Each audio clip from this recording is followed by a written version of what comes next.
Kita sebagai orang yang berdosa, selama masih ada raga menempel di dalam jiwa kita, jiwa menempel di dalam raga kita, belum ada kata terlambat untuk bertaubat kepada Allah. Berdamailah kepada Allah.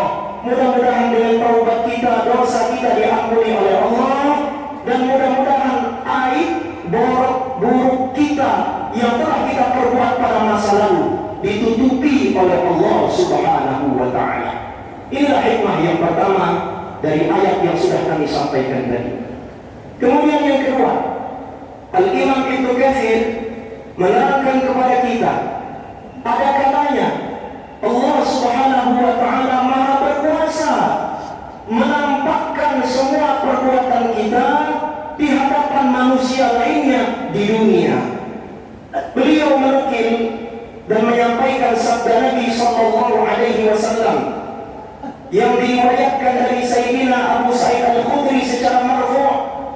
Nabi sallallahu alaihi wasallam bersabda, "Law anna ahadakum ya'malu fi sakhratin samma'a laysa laha babun wa la quwwatun la kharaja Allahu a'malahu lin-nasi ka'inan ma kana."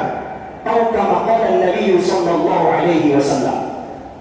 Kata baginda Rasul, jika seandainya salah seorang di antara kalian melakukan satu perbuatan di dalam batu yang kokoh, bisa kita tafsirkan di dalam bangunan yang kokoh, tidak ada pintu maupun tidak ada jendela, maka Allah Maha berkuasa untuk mengeluarkan, menampakkan amal perbuatan itu di hadapan orang lainnya sebagaimana adanya.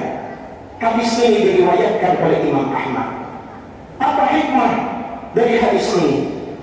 Perbuatan kita, terutama perbuatan maksiat, jika kita belum berubah, belum mau bertobat kepada Allah, belum menyesal atas perbuatan kita, dan kita masih bergelimangan dengan dosa dan betah dengan perbuatan maksiat itu, hati-hati, akan tiba masanya aib itu, dosa yang kita lakukan akan dibukakan oleh Allah di hadapan manusia yang lainnya di dunia.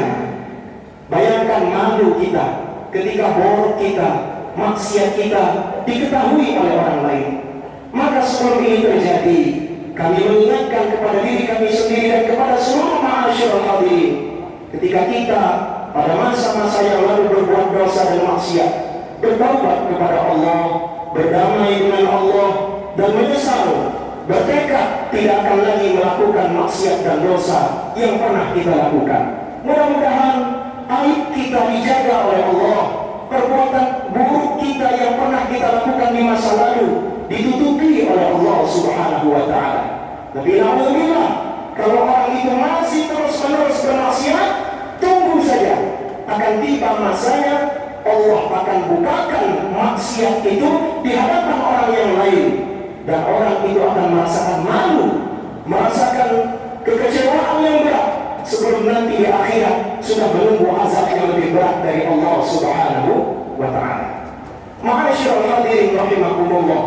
Dan hikmah yang ketiga disampaikan oleh Imam Ibnu Katsir, bahwasanya berdasarkan ayat tadi, semua perbuatan kita yang masih hidup, baik perbuatan yang soleh, amal soleh, ataupun perbuatan buruk, semua amal perbuatan kita akan ditampakkan kepada keluarga kita, sanak famili kita yang sudah meninggal dunia di alam barzahnya.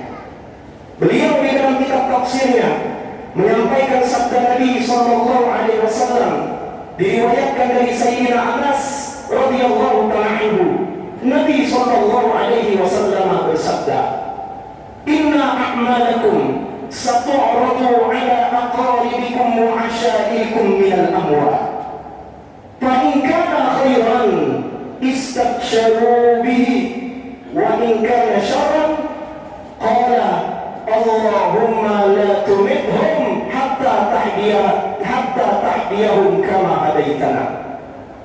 Nabi SAW bersabda, sesungguhnya semua amal kalian akan ditampakkan, akan dilaporkan kepada keluarga kalian, kepada sanak famili kalian yang sudah meninggal dunia, yakni di alam barzahnya. Jika seandainya yang ditampakkan kepada mereka adalah amal baik kita, istabsyaru bihi, maka mereka akan bergembira ria, bahagia di alam barzahnya. Wa in kana syarran, wa in kana ghayra dzalik, jika seandainya yang ditampakkan kepada mereka yang sebaliknya, amal maksiat kita, kezaliman kita dilaporkan oleh Allah kepada mereka di alam barzahnya, maka mereka bersedih di alam barzahnya, seraya berdoa kepada Allah, ya Allah, janganlah Engkau matikan mereka sampai mereka yang masih hidup itu telah mendapatkan hidayah darimu, sebagaimana Engkau telah memberi hidayah kepada kami semasa hidup kami. Hadis ini diriwayatkan oleh Imam Ahmad. Hikmah yang ketiga dari At-Taubah ayat 105, bahwasanya semua perbuatan kita diketahui oleh orang tua kita, diketahui oleh kakek nenek kita, sanak famili kerabat kita yang sudah berada di alam kubur. Mereka tahu. Maka jika seandainya yang dilaporkan kepada mereka amal baik, anaknya sedang sholat Jumat di Masjid Agung Palembang, mereka bergembira saat ini mendengar kabar anak cucunya melakukan ibadah dan amal soleh.